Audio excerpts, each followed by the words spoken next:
ಬಂಧುಗಳು ಎಲ್ಲರಿಗೆ ನನ್ನ ಅನಂತಕೋಟಿ ಪ್ರಣಾಮಗಳು. ನನಗೆ ಧ್ಯಾನ ಅಂದರೆ ಶ್ವಾಸದ ಮೇಲೆ ಧ್ಯಾಸ ಅನ್ನೋದು ಗೊತ್ತಾಗಿದ್ದು 2004ನಲ್ಲಿ. ಅದು ನನಗೆ ಕರೆಕ್ಟ್ ಅನಿಸಿಲ್ಲ.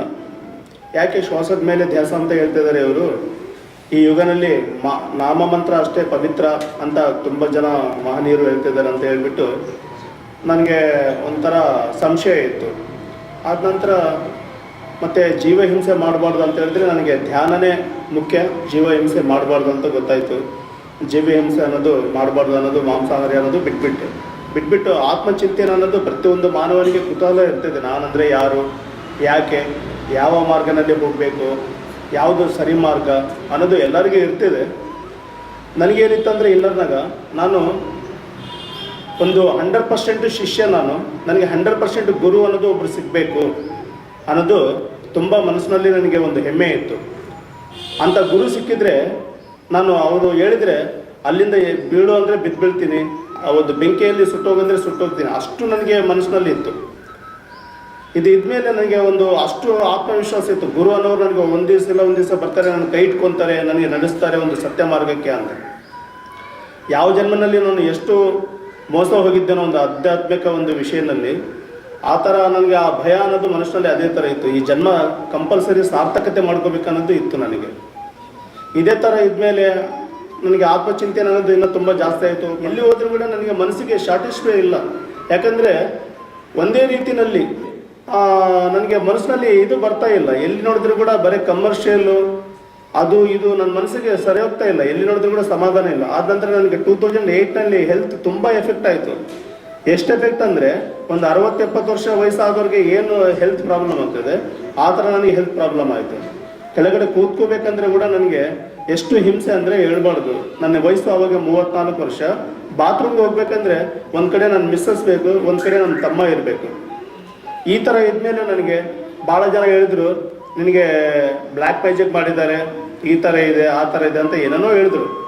ಆದರೆ ನಾನು ಯಾವುದಕ್ಕೆ ನಾನು ನಂಬಿಲ್ಲ. ನಾನು ಇನ್ನರ್ನಾಗ ಏನಿತ್ತಂದರೆ ನಾನು ಏನು ಮಾಡಿದ್ದೀನೋ ಅದೇ ನಾನು ಇವತ್ತು ಅದು ಅನುಭವಿಸ್ತಾ ಇದ್ದೀನಂತ ನನ್ನ ಮನಸ್ಸಿನಲ್ಲಿ ತುಂಬ ಇದು ಇತ್ತು. ಈ ಥರ ಇದ್ಮೇಲೆ ಅವ್ರ ಫ್ಯಾಮಿಲಿ ಒಂದು ಗೈಡೆನ್ಸ್ನಾಗ ನಾನು ಲಕ್ಷಾಂತರ ರೂಪಾಯಿ ರೊಕ್ಕಗಳು ಖರ್ಚು ಮಾಡಿಕೊಟ್ಟಿದ್ದೀನಿ. ಡಾಕ್ಟರ್ MD ಆಗಲಿ, MBBS ಆಗಲಿ, ಎಲ್ಲ ಆಯುರ್ವೇದಿಕ್ ಆಗಲಿ, ಹೋಮಿಯೋಪತಿ ಆಗಲಿ, ಎಲ್ಲ ಔಷಧಗಳು ಎಲ್ಲ ತೊಗೊಂಡಿದ್ದೀನಿ. ತೊಗೊಂಡ್ರೂ ಕೂಡ ಎಲ್ಲಿ ನನಗೆ ಹೆಲ್ತ್ ಅನ್ನೋದು ಸ್ವಲ್ಪ ಕೂಡ ಸಮಾಧಾನ ಆಗಿಲ್ಲ.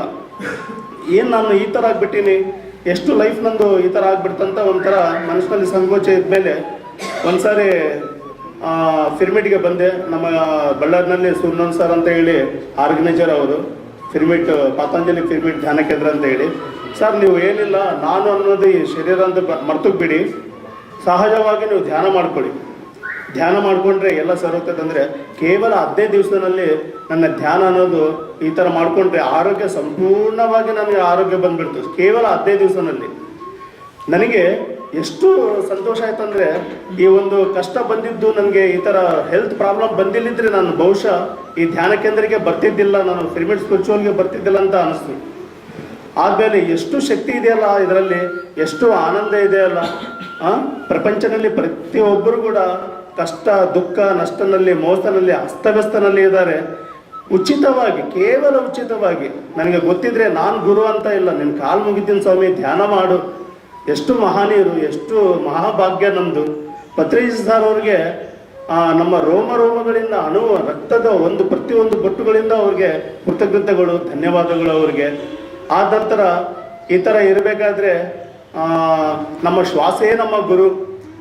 ನನಗೆ ನೀನು ಗುರು ಅಲ್ಲ, ನಿನಗೆ ನಾನು ಗುರು ಅಲ್ಲ, ಯಾರ ಶ್ವಾಸ ಅವರಿಗೆ ಗುರು ಅಂತ ಹೇಳಿಬಿಟ್ಟು ಆಮೇಲೆ ಅದರಲ್ಲಿ ಎಷ್ಟೋ ಲಾಭಗಳು ತೊಗೊಂಡಿದ್ದೆ ನಾನು. ಒಂದು ಪಿರಮಿಡ್ ಬಗ್ಗೆ, ಧ್ಯಾನದ ಬಗ್ಗೆ ನಾನು ತಿಳಿದಂಥ ನಮ್ಮ ಸ್ನೇಹಿತರಿಗೆ, ನಮ್ಮದು ಬಟ್ಟೆ ವ್ಯಾಪಾರ ಗಿರಾಕಿಗಳಿಗೆ ಹೇಳ್ತಾ ಇದ್ದರೆ ಅವ್ರು ತುಂಬಾ ಕೇಳ್ತಾ ಇದ್ರು. ಧ್ಯಾನ ಮತ್ತು ಕೇಳೋದು ಮಾಡ್ತಾ ಇದ್ದಿಲ್ಲ. ನನಗೆ ಒಂದು ಬಿಲ್ಡಿಂಗ್ ಕಾಣ್ತು, ಈ ದೊಡ್ಡ ಶಾಪ್ ಇದ್ದರೆ ನಾನು ಧ್ಯಾನ ಪಿರಮಿಡ್ ಮಾಡ್ಬೋದು, ಯಾರಿಗೇನೆ ಹೇಳ್ಬೋದು ಅಂತ ಅನಿಸ್ಕೊಂಡ್ರೆ ಅವಾಗ ಆ ಶಾಪರು ನನಗೆ ಕರೆ ಕಳಿಸಿ ಮಾಡ್ತೀವಿ, ನಾವು ತೊಗೊಳ್ತೀರ ಅಂತ ಹೇಳಿದರು. ಅದು ನಾವು ಆ ಶಾಪ್ ತೊಗೊಂಡಿವಿ. ಆಮೇಲೆ ಎಲ್ಲ ಒಂದೊಂದು ರೀತಿಯಲ್ಲಿ ಅನುಭವಗಳಾದವು. ಮನೆ ಹತ್ರ ನಾವು ಮತ್ತೆ ಪಿರಮಿಡ್ ಕಟ್ಟಿದ್ವಿ. ಬಾಲಕೃಷ್ಣ ಸರ್ ಅವರು ಬಂದು ನನಗೆ ಅದಕ್ಕೆ ಒಂದು ಡಿಸೈನ್ ಕೊಟ್ಟು ಯಾವ ಥರ ಮಾಡಬೇಕು ಆ ಥರ ಮಾಡಿದ್ದಾರೆ. ಇನ್ನು ಹೆಚ್ಚಿನ ರೀತಿಯಲ್ಲಿ ಇನ್ನು ನಮ್ಮ ಒಂದು ಜನ್ಮ ಸಾರ್ಥಕತೆ ಆಗಬೇಕು, ಅಂತರ್ಗತ ಪ್ರಯಾಣ ಆಗಬೇಕು ಅಂದ್ಕೊಂಡ್ಮೇಲೆ ಸೇತು ವರ್ಕ್ಶಾಪ್ ಅನ್ನೋದು ನಮಗೆ ಅವಾಗ ಗೊತ್ತಾಯಿತು. ಮಹಾನ್ ಭಾವರು ಪ್ರೇಮನಾಥ್ ಸರ್ ಆಗಲಿ, ಬಾಲಕೃಷ್ಣ ಸರ್ ಆಗಲಿ, ಅವ್ರ ಟೀಮ್ ಆಗಲಿ, ಅವರೆಲ್ಲ ಬಂದ್ಬಿಟ್ಟು ಸೇತು ವರ್ಕ್ಶಾಪ್ 3 days ಇದು ಮಾಡಿದ್ರು. ಸೇತು ವರ್ಕ್ಶಾಪ್ನಲ್ಲಿ ನನಗೆ ತಿಳಿದಿದ್ದೇನೆಂದರೆ, ಎಲ್ಲರೂ ಹೇಳ್ತಾರೆ ಅಂತರ್ಗತ ಪ್ರಯಾಣ ಅಂತ ಹೇಳಿ. ಅಂತರ್ಗತ ಅಂದರೆ ಹೇಳ್ತಾರೆ ಅಷ್ಟೇ, ಒಬ್ಬೊಬ್ರದ್ದು ನಂತರ ಅನುಭವ ಇರ್ತವೆ. ಅಂತರ್ಗತ ಪ್ರಯಾಣ ಅಂದರೆ ನಮ್ಮ ವಾಸ್ತವಕ್ಕೆ ನಾವೇ ಕಾರಕರು, ನಾವೆಲ್ಲ ಭಗವಂತರು, ನಾವು ಏನು ಅನ್ಕೊಳ್ತೀವಿ ಅದೇ ನಡೀತೈತೆ ಇಲ್ಲಿ ಅಂತ ಒಂದು ಸತ್ಯ ನನಗೆ ಅರಿವಾಯಿತು.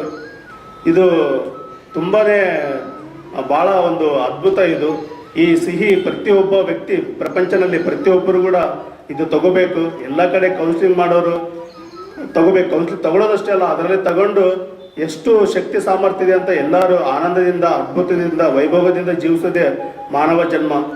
ಇದೇ ಪವಿತ್ರವಾದ ಒಂದು ವಿಷಯ ಅಂತ ತಿಳ್ಕೊಂಡು ನಾನು ಈ ವಿಷಯ ಇಂಥ ಅವಕಾಶ ಕೊಟ್ಟಿದ್ದು ಪ್ರೇಮನಾಥ್ ಸರ್ ಅವರಿಗೆ, ಬಾಲಕೃಷ್ಣ ಸರ್ ಅವರಿಗೆ, ಇಲ್ಲಿ ಬಂದಿದ್ದ ಪ್ರತಿಯೊಂದು ಆಪ್ತವರಿಗೆ ನನ್ನ ಒಂದು ಆನಂದ ಕೊಟ್ಟು ಧನ್ಯವಾದಗಳು ಸರ್.